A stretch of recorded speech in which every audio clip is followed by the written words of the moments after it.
berdirinya sebuah gudang yang sekaligus pabrik pengolahan porang seluas 2,4 hektar di Desa Bantengan, Kecamatan Wungu, Kabupaten Madiun, Jawa Timur, masih menjadi polemik. Pasalnya, gudang yang didirikan oleh pabrik asing tersebut diketahui belum mengantongi izin yang lengkap.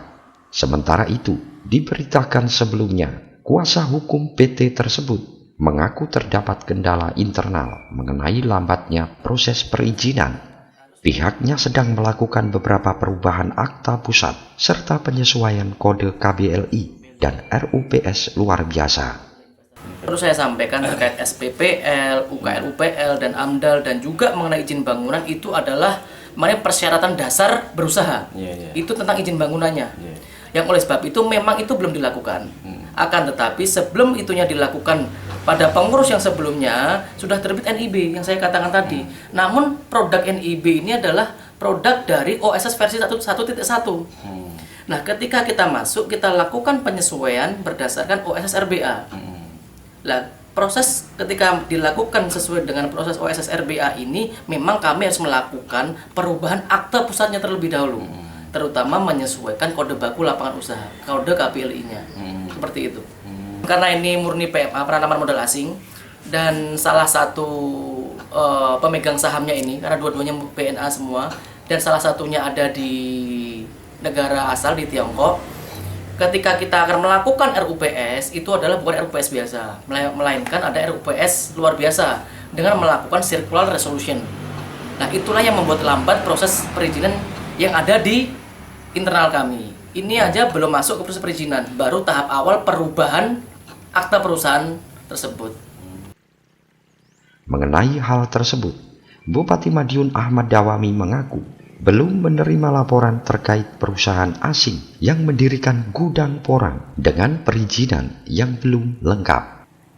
Pak Bupati, terkait gudang porang di pabrik porang di Bantengan yang mendapat izin penyertaan, sudah berani membangun sikap Pemkab seperti apa? Menetap atau bagaimana? Ya, itu masih di DPM-PTSP belum melaporkan ke saya, sama Satpol PP juga.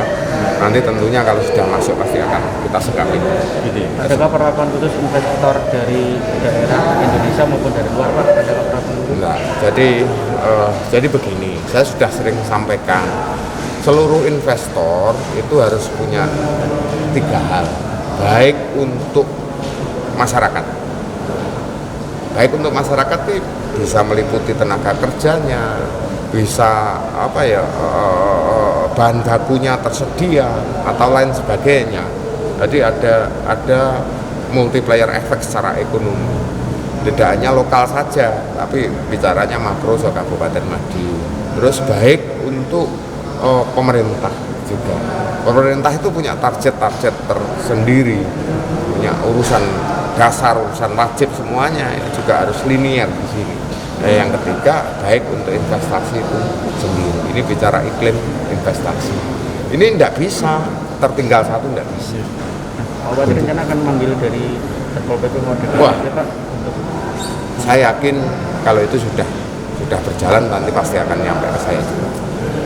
Berani mendirikan belum ada izin Pak Bupati, gimana tuh Pak Bupati? Investor asing belum, AMDAL belum ada, UKL belum ada. Jadi kita kan belum tahu itu investor mana kan. Tertinal.